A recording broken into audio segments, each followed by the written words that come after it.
रामकृष्ण हरी. मी सौ संगीता दिलीप गुंजाळ. आज आपल्या जय जनार्दन अनाथ विद्यार्थी आश्रमामध्ये वृद्धाश्रमामध्ये गीतेचा प्रचार करण्यासाठी ताई व दादा आलेले आहेत. आणि आज आपल्यापुढे ही श्रीमद भगवद्गीता आहे आणि डिजिटल ही भगवद्गीता आहे. याच्यातून उत्कृष्ट असं मार्गदर्शन या समाजासाठी होतंय. कारण याच्या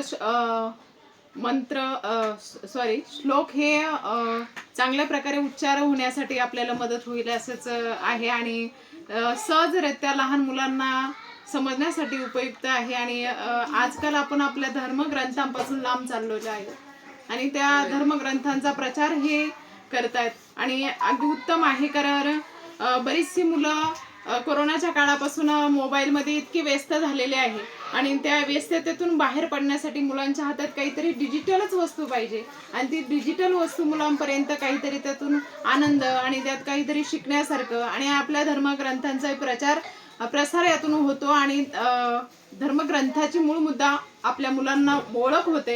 आजकाल मुलांना धर्मग्रंथ काय आहे, त्यात श्लोक काय आहे, मंत्र काय आहे, त्याच्यात काय अर्थ सांगून आपल्याला गेलेत हे आपल्याला माहित नाही आणि यातून सहजगत्या आणि स्पष्टपणे आपल्याला कळत आहे. म्हणून ही श्रीमद गीता खूप सुंदर आहे, छान आहे. जय श्रीराम. मी दुर्गा दिलीप गुंजाळ. मी इंटरनॅशनल स्केटिंग खेळाडू. मी आताच थायलंडला जाऊन आली आणि माझी निवड आता फिलिपिन्सला झाली. मी हे भगवद्गीता बघितली, मला ती खूप भारी वाटली. धन्यवाद.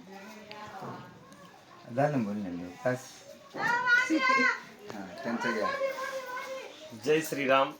आज आपल्या इथं ताई आणि दादा आलेले आहे.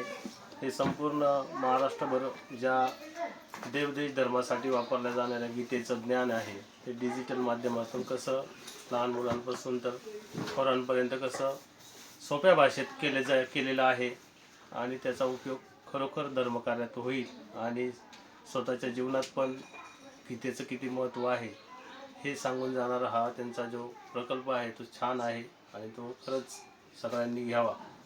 जय श्रीराम. हे महाराज बसलेले आपल्यासमोर. महाराज पण 2 शब्द सांगतील. बघा, आता इथे मी शिवचरित्रकार सोमनाथ गायके. आत्ताच इथे आता आपल्या ताई आणि दादा आलेले आहेत. खरं तर त्यांनी जो भारत देशाचा जो मूळ ग्रंथ आहे श्रीमद भगवद्गीता, ज्या भगवद्गीतेचा प्रसार स्वामी विवेकानंदांनी केला.